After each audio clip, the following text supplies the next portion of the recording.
Welcome to Pleasurology Island. I'm Free Thought Steve. Thanks for stopping by.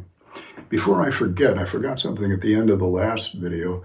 I meant to tell you that if you look in the description box beneath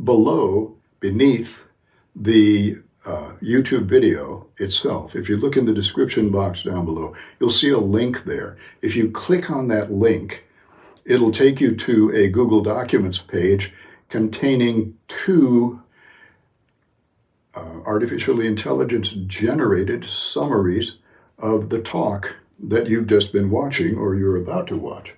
And so once you get those summaries, you can print them out. Just go File, Print, and it'll print out a complete description of what I've said. And then you can review it easily and remember it better if you're so inclined. Now today my topic is slightly different from yesterday. Today I've rephrased my topic to be Earth-Shattering Orgasms with ganjadelic pleasure science and sex-positive body-mind relaxation. Now yesterday my topic was Cosmic Orgasms Unlimited, Totally Sex-Positive Ganjadelic Pleasure Science for Happiness Radicals. And I was talking about how it's important to be a happiness radical in order to do this self-transformation, this sort of euphoriogenic self-transformation, euphoria creating, learning how we can create euphoria within ourselves, euphoriogenic self-transformation or self-enhancement. We enhance the capacity of our pleasure system to give ourselves pleasure so that we can enjoy super euphoric sex, but not just super euphoric sex, so that we can also enjoy a much more stable and contented emotional mood every day. We can count on feeling pretty damn good every day if we practice ganjadelic, sex-positive, body-mind relaxation pleasure science. Okay, now there's a lot of stuff in there. And I've felt that I'm, sort of ahead of my time in terms of what I would like to teach people. Right now, there doesn't seem to be as much of an appetite among people for enhancing ourselves so that we can experience more pleasure. It doesn't seem to be as high a priority for people as it was back in the 1960s and 70s when I was a young hippie, and everybody was interested in what we called the human potential movement. Learning to try and feel happier. There were books like Joy, and so forth, by people who really didn't know how to produce joy. They wanted to know how to produce joy. That was, everybody wanted to feel good, but the only time we really felt great was when we were high on psychedelics. And the issue was, how can we feel great the rest of the time as well? And so that was what I managed to learn by a series of fortunate accidents that gave me a combination of experiences where I put together a certain number of things that other people maybe haven't ever put together, at least not for a long time. And I came up with this program, this plan, this form of euphoriogenic self-transformation, self-enhancement that I've been practicing since 1972. I gradually put it together, and within a few years, I was ready to teach everybody in the world how to do this, but there was like two problems. One was that people had lost interest in self-enhancement because they'd been trying out different forms of stuff, and none of it had really worked as well as they'd hoped, and so, they kind of gave up on it, and they moved on to the disco era and moved on to being yuppies and participating in capitalism and all that. I, on the other hand, in contrast, had learned how to feel really good and felt like, wow, this is the most important thing. This should be our most important priority, is for all of us to learn how to feel as good as possible, including having such wonderful sexual pleasure that we feel totally sexually satisfied. Even if we are satisfying ourselves with solo sex rather than partner sex, nevertheless, learning how to give ourselves such euphoric solo sex experiences that we feel totally sexually satisfied. And so that was one of the things I wanted to say about sex positive pleasure science, sex positive psychology, uh, is accepting the fact that our sex drive is built into our nervous system, as I mentioned last time. So it's one of our drives, like our food drive, like our drive for affection and nurturing, which sex is closely related to, but not identical with. Our sex drive is a built-in drive. It's like we're always going to want to have sexual pleasure. Once we learn how to have sexual pleasure, we're always going to want to have more sexual pleasure on a regular basis, satisfy our biological, our neurological sex drive that's built into us by our genes that we didn't ask for, but it was given to us, and it was given to us with a pleasure system that, if we learn how to use that pleasure system as well as possible, can give us the most euphoric experiences of our life. Learning how to satisfy our sex drive with super euphoric sex. So being sex positive means saying, I feel completely guilt-free, innocent about satisfying my sex drive, just like I feel about satisfying any other drive, natural drive that I have. I will feel happier and I will enjoy myself more if I satisfy my sex drive in the easiest way possible. Solo sex is the easiest, the least expensive, the safest, and the least complicated way of satisfying our sex drive with the fewest risks of unpleasant after effects like either STDs or unpleasant or unwanted pregnancies, undesired pregnancies, or heartbreak for our partner or whatever. Solo sex is a great way to satisfy our own sex drive, to take responsibility for our own sex drive and say, yes, it's my sex drive, it's my sexual desires, so I should be the one to satisfy those sexual desires. I shouldn't be dependent upon somebody else to satisfy them for me. I should be able to satisfy my own sex drive. And one of my favorite quotations of philosophy of all times was the ancient philosopher Diogenes, who was the first philosopher in what they called the Cynic school. And that didn't necessarily mean being cynical about life. Kaine, or sine, was the Greek word for dog. And Diogenes lived like a dog. He was proud about saying, yes, I live like a dog. I don't depend on anybody else. I'm self-sufficient. I don't even have a home. He lived in a little shrine or a little tub, maybe a little barrel, something. He was basically homeless. He chose to be homeless so that he could remain independent and satisfy his own needs. And he was satisfied with very basic food, very basic, whatever he could gather. He ate lupins, actually, a kind of bean. But his sex drive, he satisfied himself. A friend came upon him one day, came around the corner, and here's Diogenes in the alleyway jacking off. And his friend says, aren't you embarrassed about satisfying your sex drive by jacking off? And Diogenes said, hell no. I wish I could satisfy my food drive as easily just by rubbing my tummy. And so I've always felt that Diogenes could be sort of the patron saint of sex-positive pleasure science, the patron saint of transcendental masturbation, as I like to call it, masturbation on a higher level, masturbation that is so good that, it's better than most people's partner sex. It's far better than most people's partner sex. But then we can take our transcendental masturbation skills and turn them into transcendental partner sex whenever we have the opportunity to do that safely and intelligently. But in the meantime, we can be very, very sexually satisfied by learning how to use our pleasure system to give ourselves the most powerful orgasms possible in solo sex, where, as long as we have free time and some privacy, then we can satisfy our own sex drive without having to depend on anybody else. Another interesting thing about,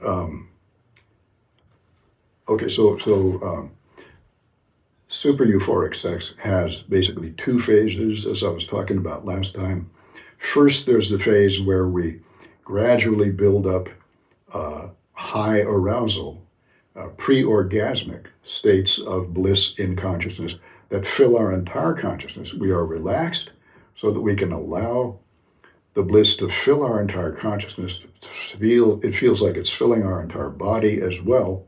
And once we've gotten that bliss cloud to fill our entire consciousness, then when we trigger orgasm, the orgasmic waves of pleasure, the intense orgasmic waves of pleasure, roll through our entire consciousness like a tidal wave. This is what I mean by earth-shattering orgasms. The whole universe feels like it's being flooded with orgasmic pleasure, and afterwards our sex drive is completely satisfied.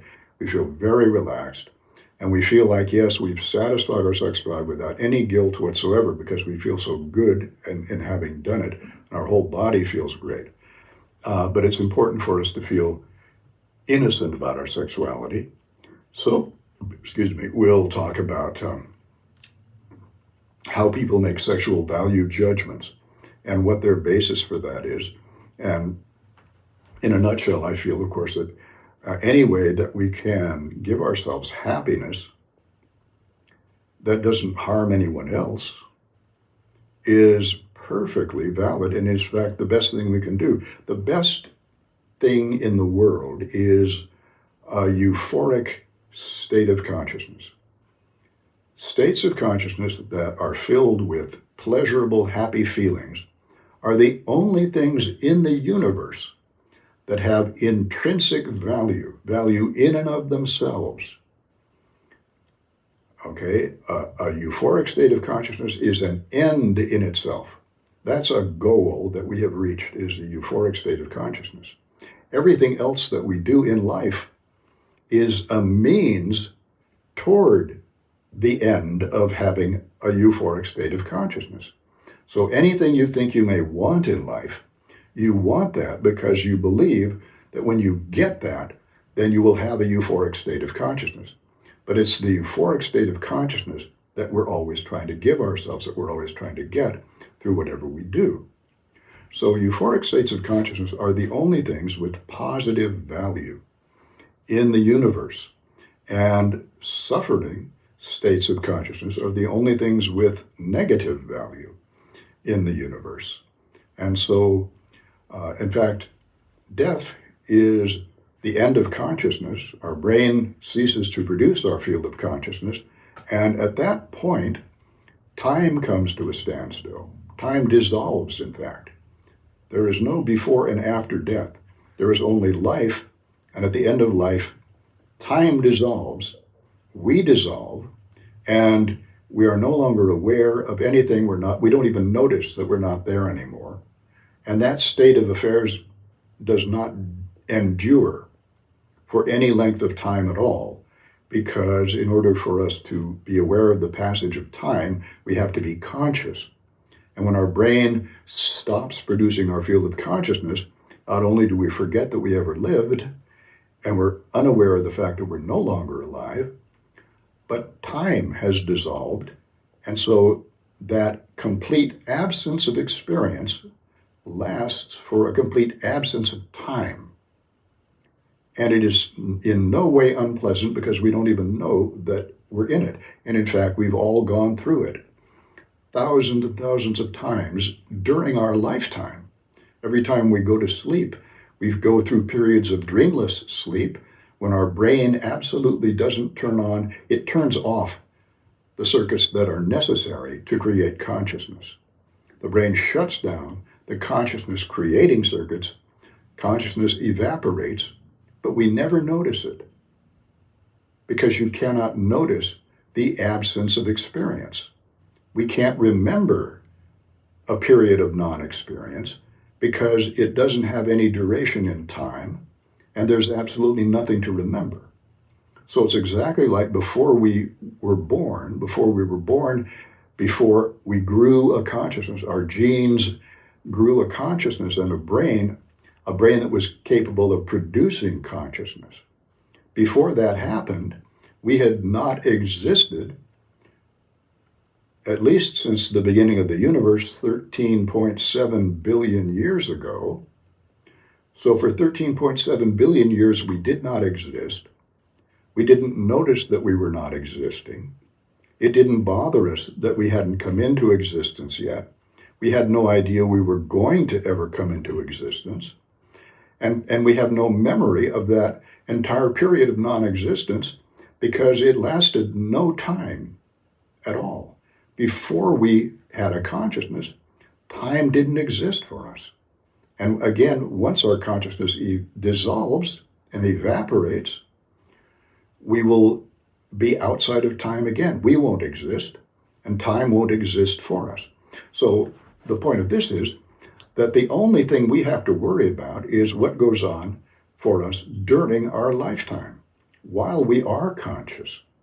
That's the only time that anything of value can happen to us, either positive value with euphoric states of consciousness or negative value with suffering states of consciousness. So our enemy really is not death itself. Death is our friend. Death is a release from all the trials and troubles that we have to put up with in life. Death is delightful. Death is bliss. Death is twice as nice as this. No matter how much fun we're having in life, it's always a struggle for us to be having that much fun. And it's always work and so forth. And death is no work at all. Death is the easiest thing we'll ever do. And it's just unfortunate that we won't even be able to experience it. Time will evaporate. We won't remember that we ever lived. We won't remember a single thing we ever did. So in a way, it won't at that point make any difference at all whether we knew how to have great orgasms or whether we never had an orgasm in our life. That will make no difference to us at all as soon as our consciousness evaporates, when our nervous system dies. At that point, it won't matter whether we were rich or poor, whether we had lots of love or no love, nothing. It's only while we are alive that any of that stuff matters. And so the only way that we can actually win the game of life is moment to moment, whether we're having fun or not, whether we're enjoying our consciousness in the present moment or not. If we're not enjoying it, then our life is negative. But if we are enjoying it, then our life is positive. But it's only in the present moment that we can actually have euphoric states of consciousness or not. And so that's what pleasure science is all about.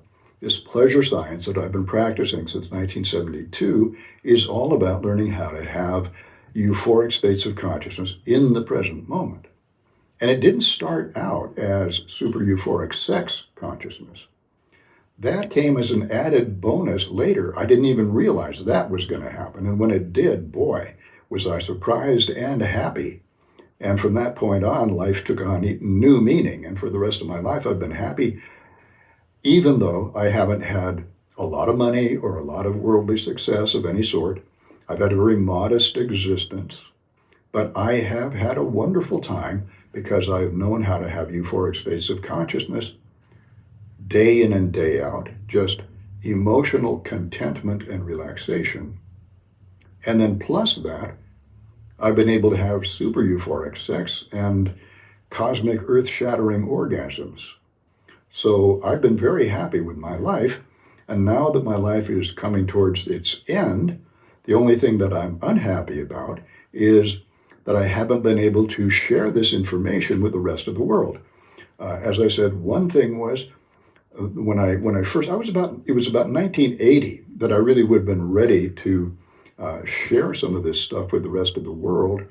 But that was about the time people lost interest in the human potential movement. And I figured they weren't going to be interested in what I had to say. But the other thing was the drug laws. That 1980 was when Ronald Reagan was elected, and just say no was the national motto, so the official national motto for the 1980s.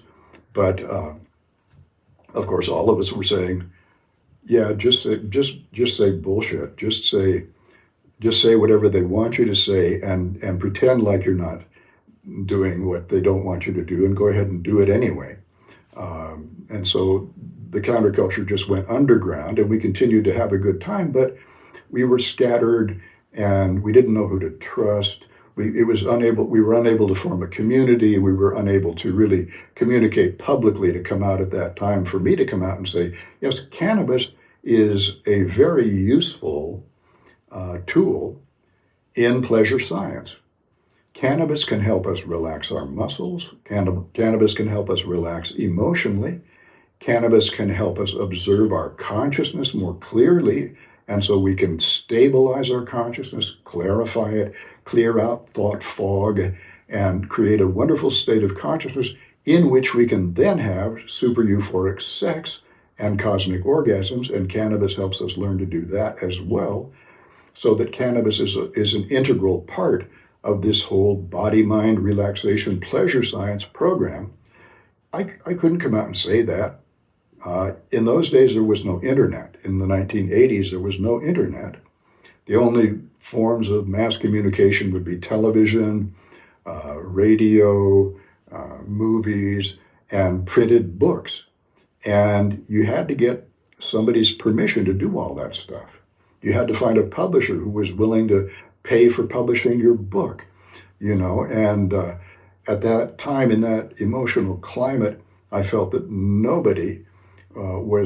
publisher was going to take a chance on publishing any of my books. I wrote a series of novels, just wild, fun, sort of semi-science fiction novels, not really science fiction, but just a little bit of magical realism, let's say, where I tried to explain my theory of psychotherapy in those novels, thinking that maybe someday they could get published as fiction, but that never came to anything either. Eventually, I did start teaching for a community college, and I taught for 15 years for the community college. But of course, I couldn't talk about using cannabis while I was teaching at the community college. That was from 2000 to 2015, and cannabis didn't become legal where I live until about 2020, somewhere around there. Now, fortunately, with the internet, I can indeed try and fulfill the one unfulfilled part of my life, which is to try and pass on the knowledge that I've gained in my 50-some years as a pleasure science researcher, a completely independent freelance pleasure science researcher, but not a, what do I want to say? Let's say that I am a scientist. I believe in science. I have 2 degrees in psychology, a teaching credential in 3 subjects. I've done some studying at an institute for the advanced study of sexuality, and I've done a lot of I've taken classes at universities all my life, basically, and I've done enormous amounts of reading as an independent scholar. So I feel like I'm a rigorous scholar. I'm not just, some eccentric guy. I feel I'm ahead of my time, and so I've been waiting for another surge of the counterculture to come around when people would start to be interested again in what I have to say.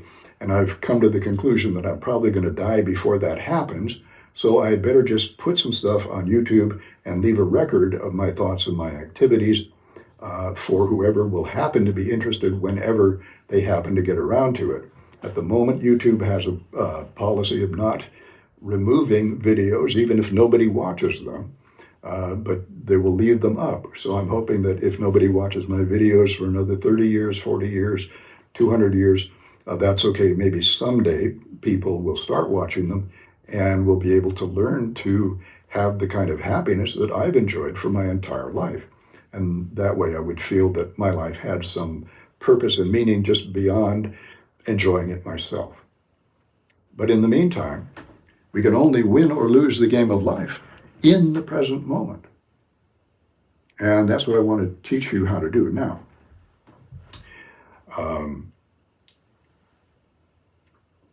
Body-mind relaxation and sex-positive ganjadelic pleasure science. What am I talking about here?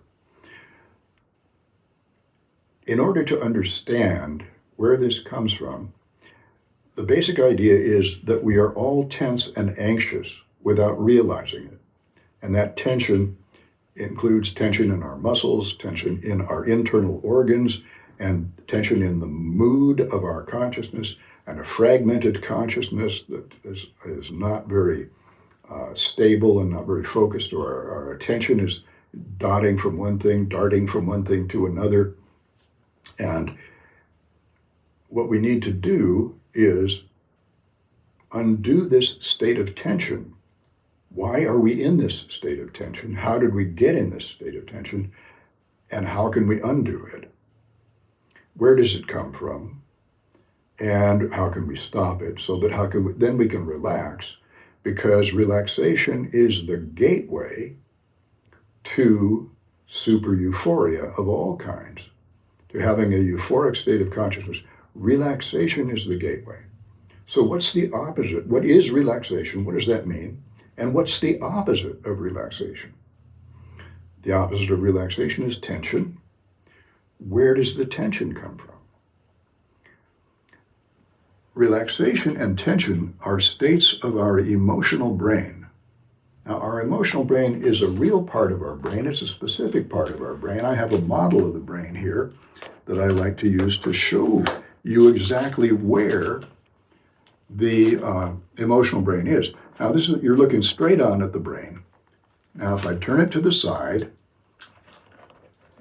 I've got two halves here, and they're not held together by anything. If I turn it to the side, you can see that down here is kind of cut off right there.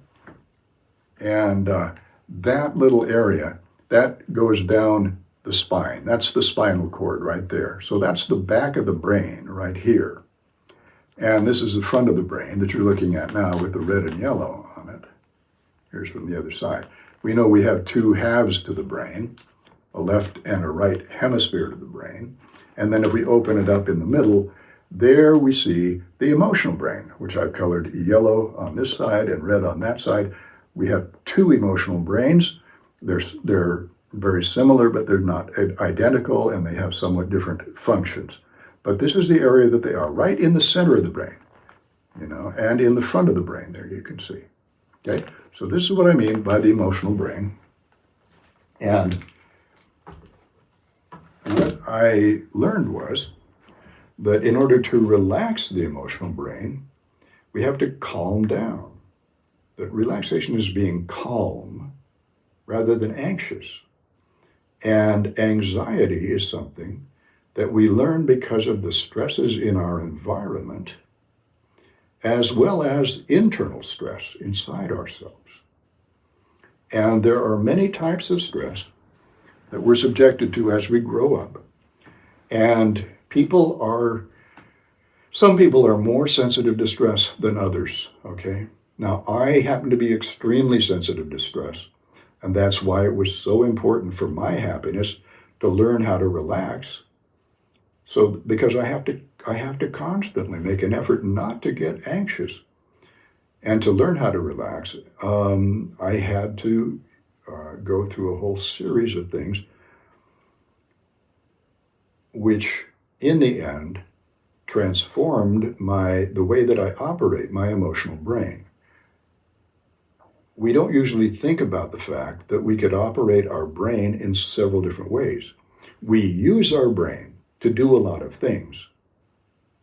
And we have been taught how to use our brain to do a lot of things, mathematics, reading, and playing music, doing sports. All these things use our brain. We have to use our brain in order to do those things, but they don't teach us anything about how we're actually operating our brain from moment to moment. And so that's what I had to learn to do. And that's why cannabis and the other psychedelics were helpful.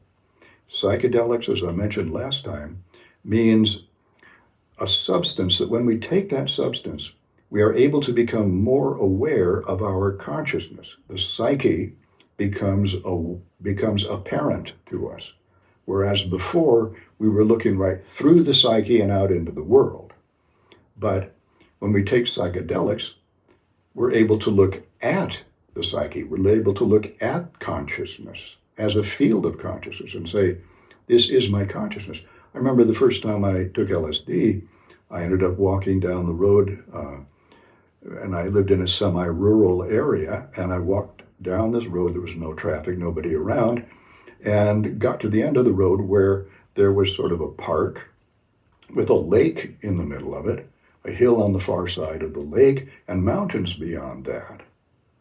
And I sat down and I looked at this absolutely beautiful scene. My eyes were opened in a way that they hadn't been before. I was able to see right past my thoughts. My thoughts had become transparent, and I was able to see the world around me for the first time in full clarity and its full beauty. And I sat there looking at this beautiful scene, and as I sat looking at it, I became aware of like a big dome enclosing the scene that I was looking at. That scene was somehow inside this dome, and this dome was my head. My head was huge, and my consciousness was completely enclosing everything that I was looking at. And I didn't realize at the time that we are always looking at nothing but our consciousness. What we are looking at is always a recreation of the world that our brain has made and has projected into this field of awareness that we call consciousness. And so we are looking at a field of awareness that has been produced by our brain using the sensations that come from around us, the visual sensations and the sound and so forth. All of that is coming into our brain. It's going out to different areas in the brain for visual processing and auditory processing and feelings, physical feelings in our body. All those are being processed. And that information then is being used to create this field of awareness, which we call consciousness. And it's all happening inside our own head. And we are not looking directly at the world. We are looking at an amazing, fantastic, three-dimensional reproduction of the world that our own brain is creating. And I didn't realize that at the time that I had my first LSD experience, but I knew that I didn't realize that until after I had taken a little bit of psychology and some philosophy. And this was explained to me, that I'm actually observing my own consciousness all the time. And that's all I ever will experience is my own consciousness. And the reproduction of the outside world, which is being made by my brain. That doesn't mean the outside world is not there. Of course it's there. And it's what's generating our visual field and whatever sounds we happen to be hearing and whatever sensations we happen to be feeling with our body, whatever we're smelling or tasting. All of that comes from the outside world, which is really there. But the only place we actually experience it is in this field of consciousness that our brain uses to reproduce the world. And that's why the psychedelics or any other drugs can appear to change the world so much. We experience the world differently because our brain is processing the sensory information that's coming into our brain differently when we're taking psychedelics. So I'm sitting there and I'm looking at this beautiful lake in front of me, the park around it, the trees, the mountains beyond that, and I hear a train going by. And the train, I can't see the train. It's on the far side of the hill. Just beyond the lake is a hill, and down there is a valley, and the train is running through the valley, and the mountains are beyond that. And I can't see the train all the way, but I can hear its sound, and that sound is inside my own head. And the train, I can follow the train sound as it goes past, and I can realize that that sound is inside my head as well. So the psychedelics can profoundly affect our experience of the world, but more than that, they can also affect our experience of ourselves in terms of our emotional self. The psychedelics can make us experience a level of calmness, a level of emotional peace and relaxation and ability to just be where we are and enjoy just being there, not feeling the urge to do anything. And that was what was so strange for me, was that I didn't feel the urge. I didn't feel any urgency to be doing this or that. I could feel completely content with whatever I happened to be doing, whether it was sitting looking at this beautiful scenery, or back at the house where I had just been, going into the little recreation room where I had my privacy there and there was nobody else at the house.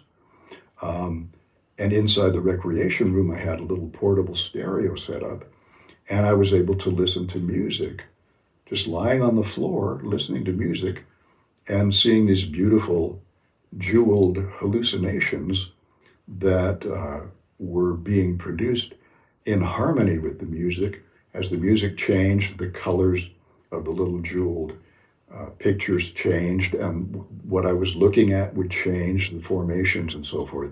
And it was all really beautiful, and I just felt so happy to not feel the need to do anything else, to not feel an urgency to be doing anything else. And I said, wow, why can't I feel like this all the time? I wish I could just stay in this condition of being completely content with just being here in the present moment. And so the psychedelics can give us a taste of what it's like to be relaxed and not feel the need to do anything, not feel any sense of urgency. And not everybody will have the same experience with psychedelics, because not everybody has the same chemistry in their brain for the psychedelics to interact with. So another thing that's really important when taking the psychedelics is to just relax and let go with the experience. And sometimes that's not easy for people to do. People feel like, oh, if I let go of control here, if I just surrender to whatever's happening, I might just dissolve and disappear and die. There's a feeling of imminent death that people sometimes get when they're starting to come onto the psychedelics, and they're frightened by that, and they don't want to let go. And this is a key. You have to be able to let go and surrender to the experience in order to get beyond that anxiety to relaxation. And the psychedelics, if you're lucky, will do that for you. I've never had that experience of feeling frightened to let go. Somehow for me, the psychedelics came on so gently and so quietly that, all of a sudden I just felt good. I didn't really feel the anxiety dissolving. It had just dissolved.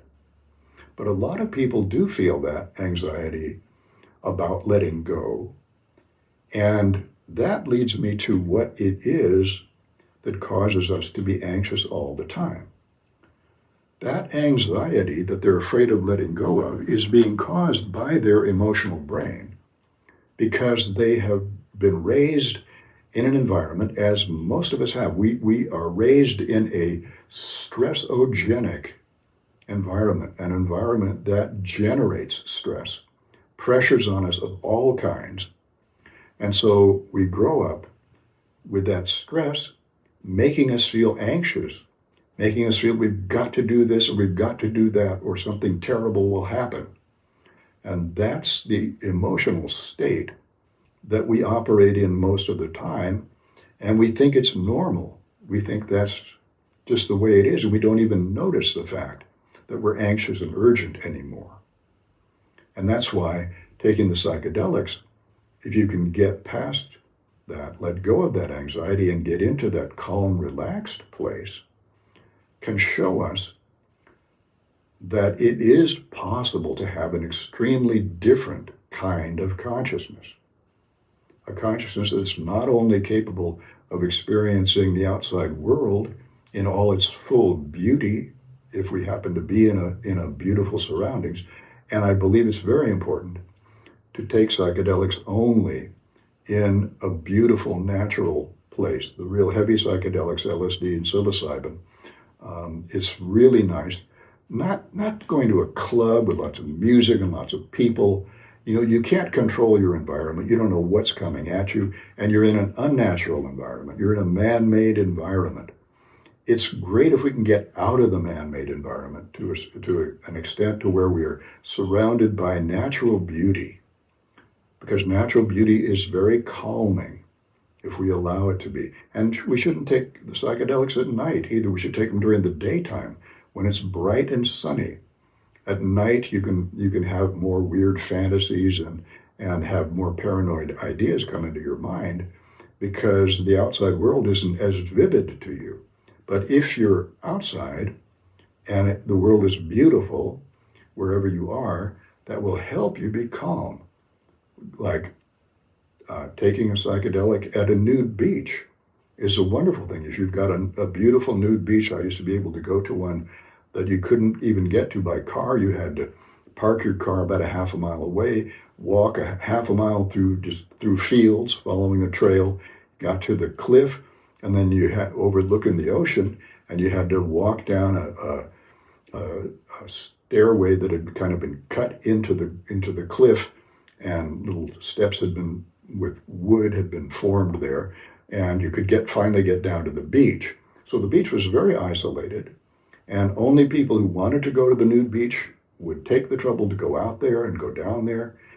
And once you got there, you've got the ocean, you've got the beach itself, the cliffs behind you with eucalyptus trees on top of the cliffs, and you've got birds, you've got other people, and everybody's naked and everybody's having a great time, you know, because it's such a pleasure to be naked and out in the sunshine, in the open sunshine. That's a wonderful way of beginning to learn sexual innocence, because our social conditioning has taught us to be ashamed of our bodies, to be ashamed of being naked, to fear that if we show our bodies, particularly the sexual parts of our bodies, to other people naked, that we will be punished for that everybody will be shocked and tell us to put on some clothes, because we've grown up in a culture where everybody wears clothes all the time,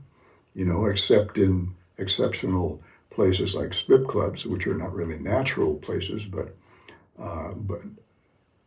in normal life, you know, nobody's ever naked. And so this teaches us to be ashamed of our bodies, to be ashamed of our sex organs. And it's very important for being sex positive. It's important for sex positive pleasure science to have no shame about our body, no shame about being naked, and no shame about enjoying showing our body to other people, as well as enjoying looking at other people who are enjoying showing their bodies to us.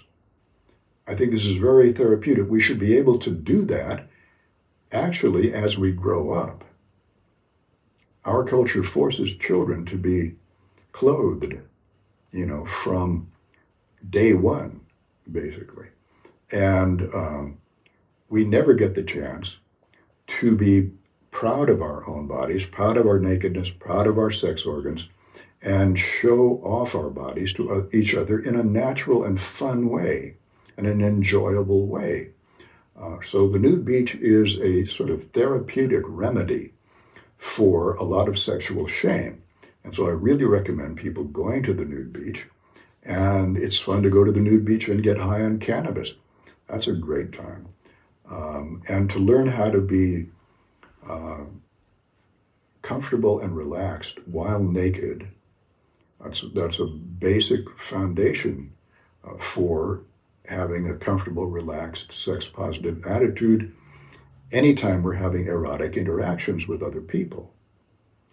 And I'm also in favor of having a wide range of erotic behaviors that don't immediately go to the kind of behaviors that you see in porn videos, where somebody's giving somebody else oral sex or receiving oral sex, or they're having penetration of one sort or another in one orifice or another, and they're all naked completely. So they're all of a sudden there's full-on sexual intimacy, naked sexual intimacy.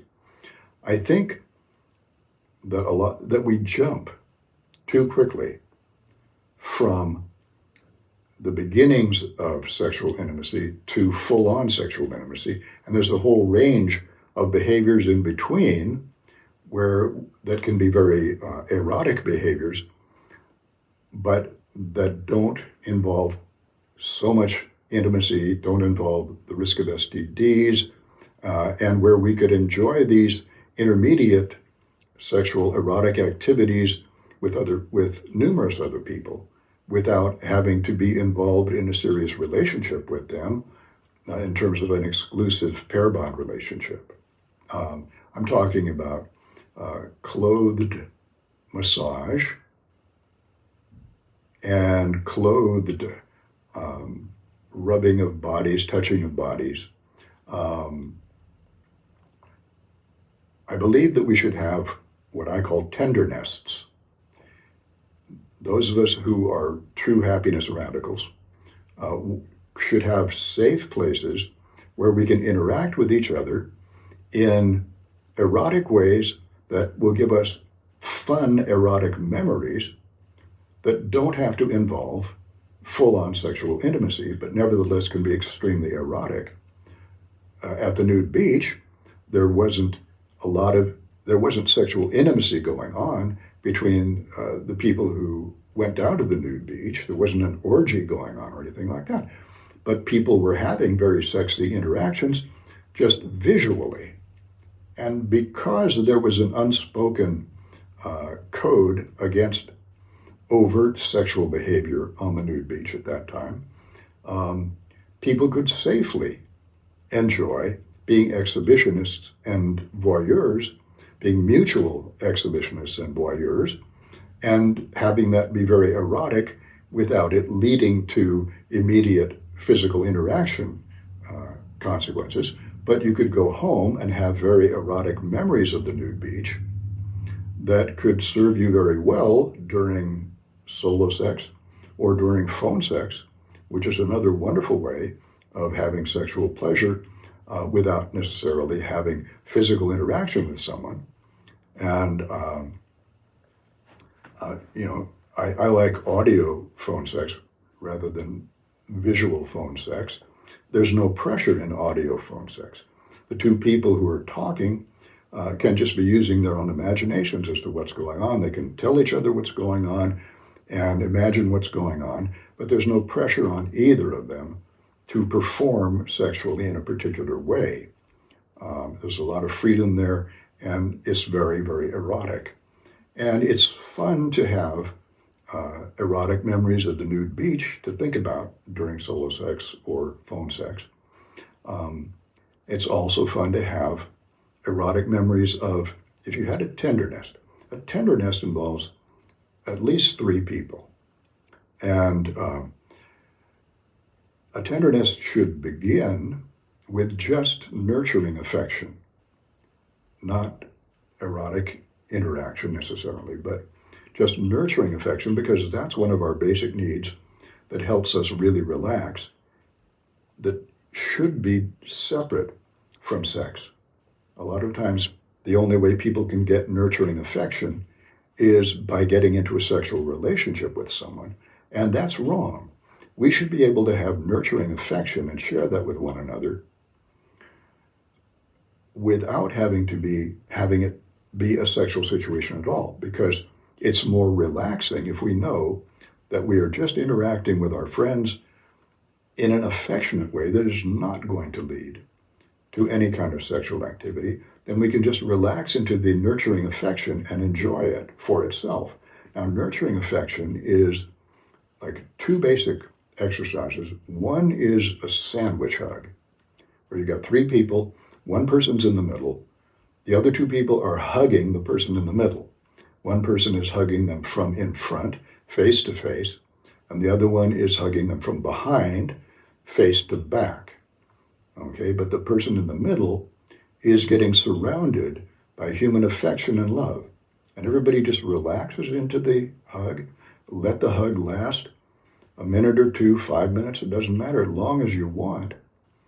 And it just feels wonderful to be enclosed in human affection from the front and the back.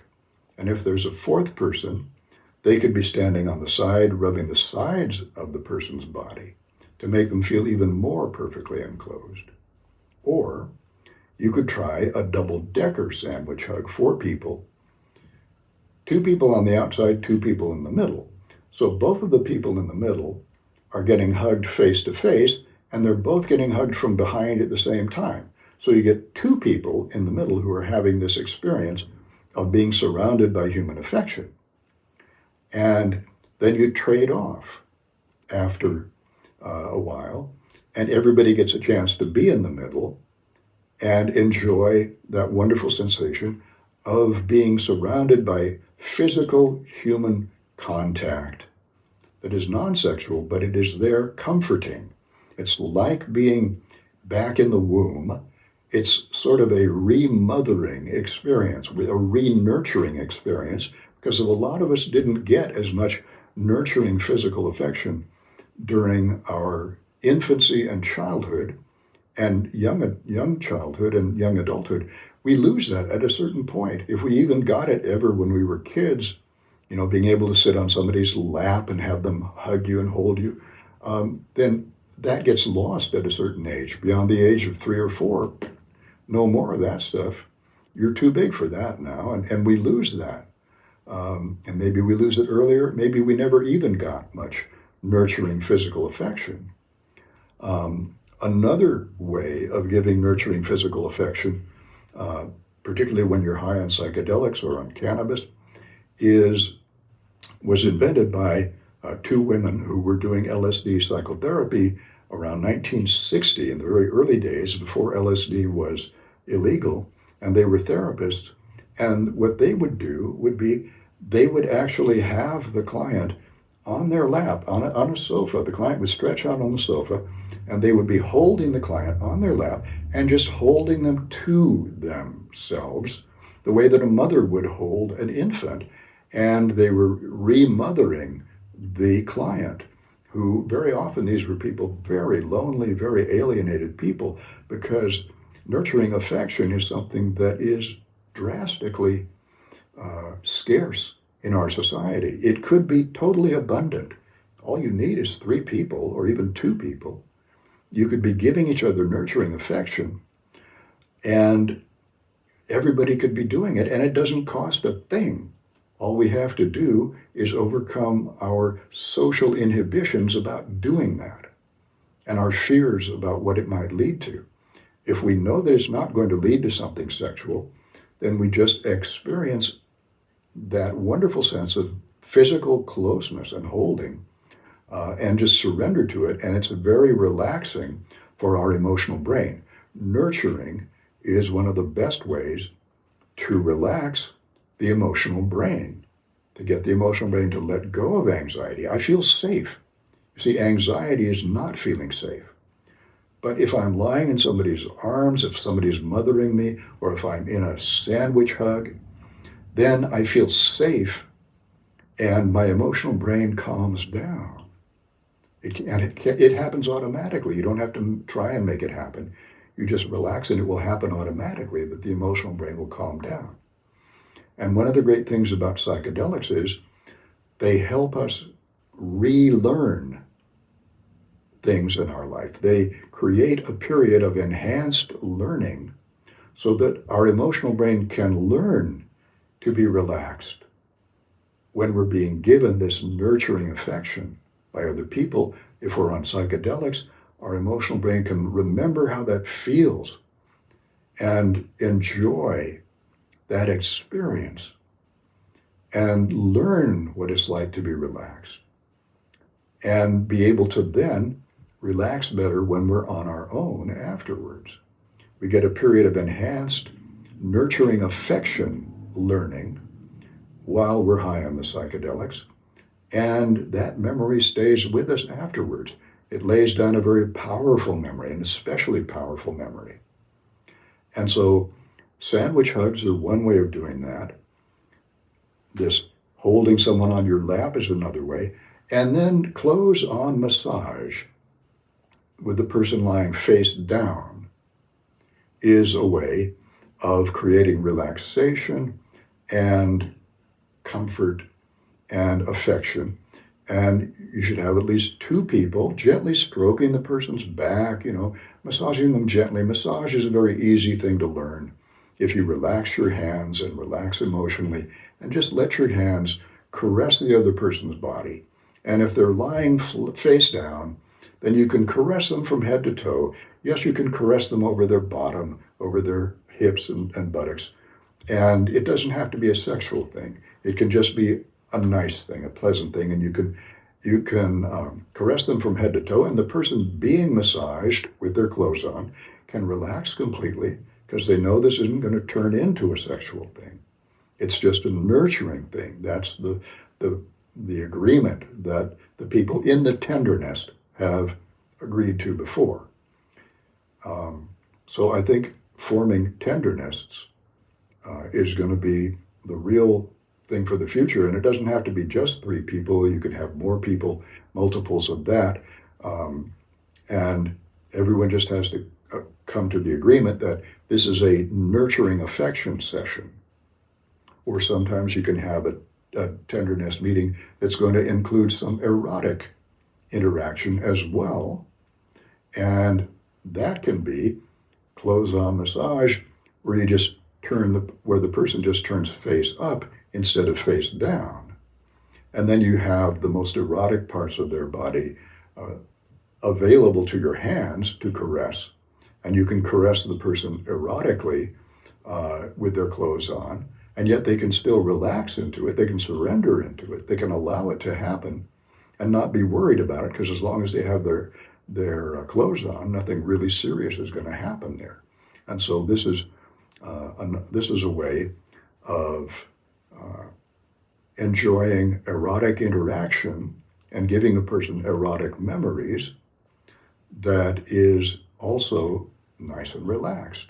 And of course, you can do this on psychedelics too, if the people involved want to enhance their ability to become sexually aroused by having really relaxed but very sexy interactions in a totally safe environment. And that can be a wonderful way of awakening the emotional brain's sexual arousal circuits. If you haven't had a lot of really sexually arousing experiences at an early age, this is a way.